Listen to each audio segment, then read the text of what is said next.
Hi everyone, welcome back to OC Avery, where today we're going to be talking about show cage training for our young birds we've bred this year and for our older birds that we've either bred from, or the mules of course that we don't breed.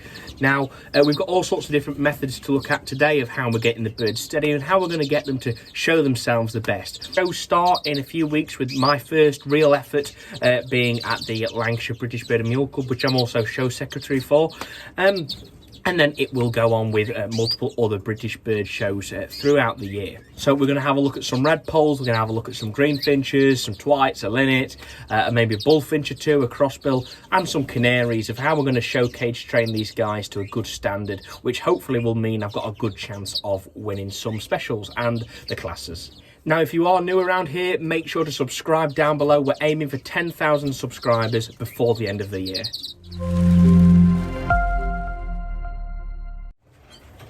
So to begin with, there's two different methods I use when I'm show cage training my birds. There's one that takes a lot more time and there's one that's very passive, but they have different benefits. So the first one is actually just hanging the cages on the cage front. So we've got our show cages here, these are some new colour show cages, and we've got some fixings that hang the show cage to the front of the breeding cage, or wherever, you know, your stock holding cage. And this means that the birds can then enter the show cage in and out as much as they please. And it's just a bit more of a passive form where the birds can get used to it, go in and out as they want to, and they're a little bit more comfortable with it. And it is especially useful for those young birds that have never been in a show cage before, to get them a little bit more used to it before you go grabbing them, putting them in a show cage and putting them in a completely unfamiliar environment. And I do find that it also means that they are a little bit more inquisitive. They'll come out here and they can see different views that they wouldn't normally see. And then there's the more targeted approach, which involves catching the birds up as you would normally for a show, putting them in the show cages and working them that way, which is a little bit more intense, I guess, for them, a little bit more stressful to begin with if they're not used to this. However, these are both flighted birds, these are older birds which have been used to a show cage and are generally a little bit more settled, although not been trained in a couple of months. So what I've done with these guys is put them in a bit of an unfamiliar environment to them. They're in the garage, they're not near the normal places they are. This is just some cages that I'm currently storing as we build the new bird room. So they're a little bit unsettled, and you can tell that by the male greenfinch. He's not been in the show cage for a couple of months now, although the female bullfinch is getting on rather well. And it's absolutely fine to do this. The garage door is open, so we're getting plenty of lighting, fresh air, to just make it a bit easier for them. And this is absolutely fine. However, what I do when we have birds out like this, where they could be a little bit more exposed to predators, I actually push the cages back in further into the cages. The cage fronts go on. It's just like a bit of a double door system, almost a protective barrier. So when I have got them outside doing stuff like this, because if you're like me and you don't have a lot of room in your bird room, or at least I don't at the moment, to have a load of show cages on some staging sort of thing, I have to bring them elsewhere and put them outside or what, and they can be really quite easily targeted by predators, and I mainly mean hawks, to be quite honest. So by having the cages in these already made blocks of cages, push them back, put the cage fronts on, and a hawk, if it does try anything, it can't get to the birds, and the birds are going to be safe. But I do recommend you don't leave them unattended if you are having them outside, like this. You can see so easily, just by pushing the cages back in this big row of cages and putting the cage fronts on, the birds are so much more steadier, and it's just because they're not too close to you, and they've got sort of almost an extra barrier of protection. And something that they're used to is a black cage front as well.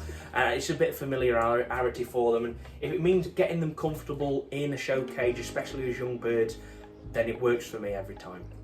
A very important part of show cage training birds is putting them in an unfamiliar environment, because that's exactly what a show is like. They're going into a hall with a lot of people in, which is not normal for them. They're going to a hall which has an awful lot of noise, a lot of birds singing, making different squeals as they do, and you've got to make sure that the birds are not going to be too unsettled by that, especially for some of the older birds, the flighted birds. They're completely used to it and it doesn't bother them in the slightest. It's a comfortable and it's a normal environment for them.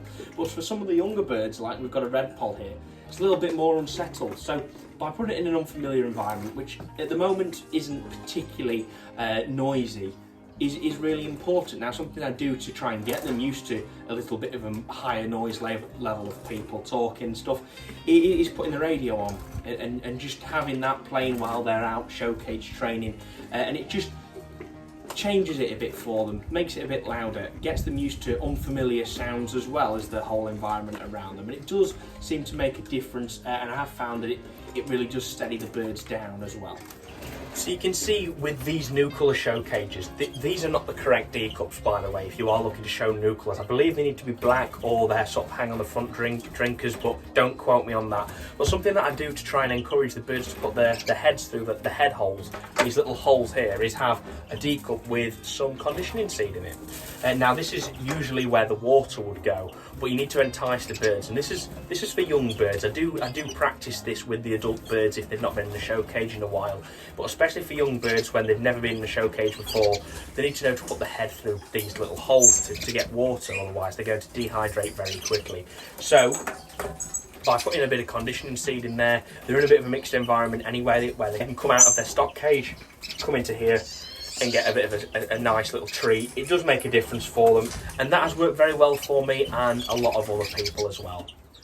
At a show, birds are going to be handled in a show cage, and I don't mean getting your hand in there and grabbing the bird particularly, but moving the cage around, whether that be from the stage into the judging bench, whether that be the judge, who different ones have their own methods, might be picking up the cage, getting the bird, getting it up onto the perches and moving it across. And you need to get birds used to that, because it can really unsettle them, you know, and especially with native birds that do seem to be a little bit more upset by this. It's important. Now, this is a canary, as you can see, yellow agate opal, no colour, and it's just getting it there, and it's pretty steady in a cage that it's moving about, and I say fairly steady.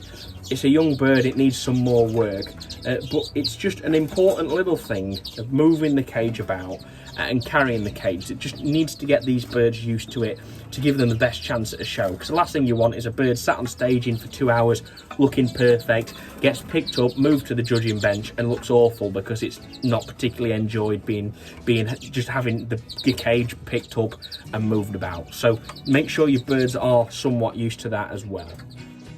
There's some really little things that do actually make quite a difference to birds, and one of them is quite simple. It's moving the D-cup that's on the show cage, whether that's being done by a steward at the show, whether he's filling up the water, whether he's pouring the water out, just little things that could upset birds. You need to get them used to. So just getting the D-cup like this, that the bird, this particular bird, the hawfinch hen, is not that bothered, and whether I go and put it there back like that, or put it central, or put it to the left or right, just so she can get her head still through the hole and drink out of it, but just make it a little bit unfamiliar for her. It's little things that do make that sort of difference.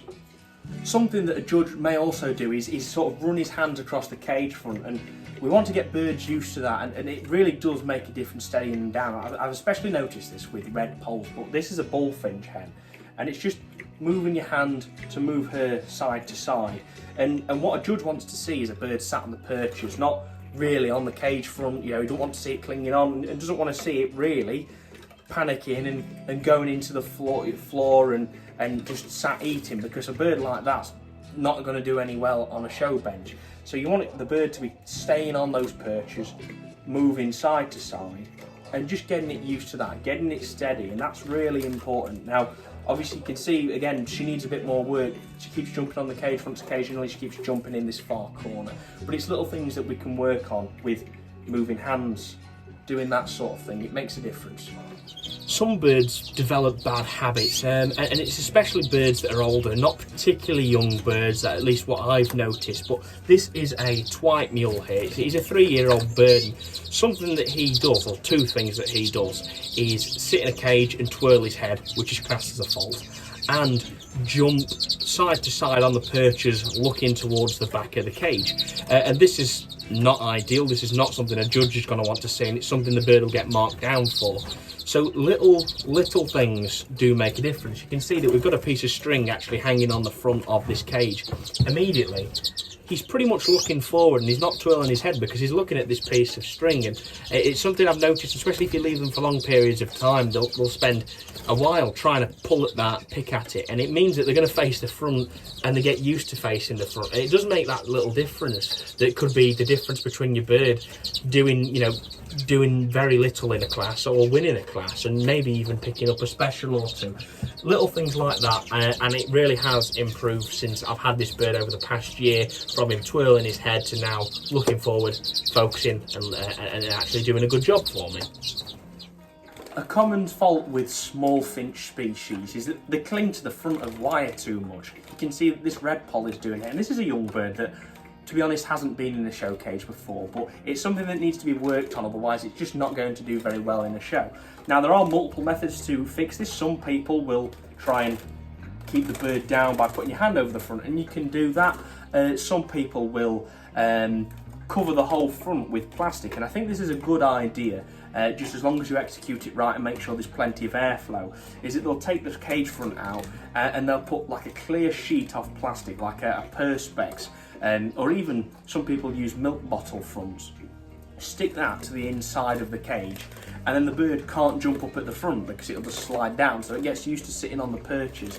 And then by getting used to sitting on the perches, it will develop that as a bit of a habit, which will be sitting on the perches, not jumping on the front, and eventually will not bother to jump at the front. And it does make that difference. You just need to make sure that you do that in proportion.